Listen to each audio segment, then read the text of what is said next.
Why do Protestants not believe John 6 when it says that Jesus' flesh is real food and that his blood is real drink? I don't know.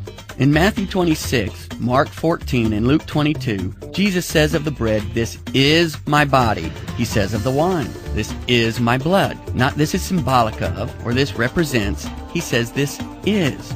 In John 6, he repeats himself like he does nowhere else in Scripture to emphasize the fact that he expects us to eat his flesh and drink his blood, and that his flesh is real food and that his blood is real drink. Anyone who says he is speaking symbolically and not literally simply is refusing to look at all the facts. Fact number 1, the Jews took him literally.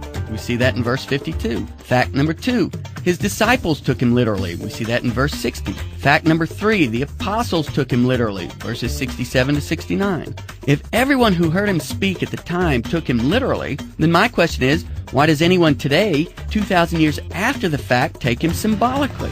Also, in verse 51 of John 6, Jesus says that the bread which he will give for the life of the world is his flesh. When did he give his flesh for the life of the world? On the cross. Was that symbolic?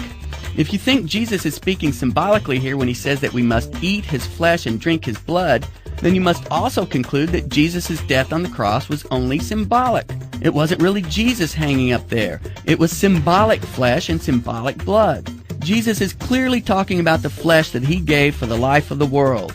He did that on the cross. Those who believe he is talking symbolically here in John 6 have a real problem when it comes to John 6 verse 51. Did Jesus give us his real flesh and blood for the life of the world, or was it only his symbolic flesh?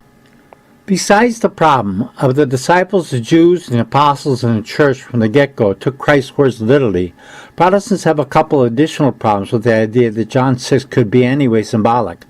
In John 6:48-51, Christ tells us that he is the new manna from heaven. If the new manna is just symbolic, that would mean the miraculous Old Testament that rained down from heaven for 40 years is superior to the symbolic, non-miraculous manna of the New Testament, which is Christ. And that is just an impossibility, since all New Testament is superior to the Old Testament.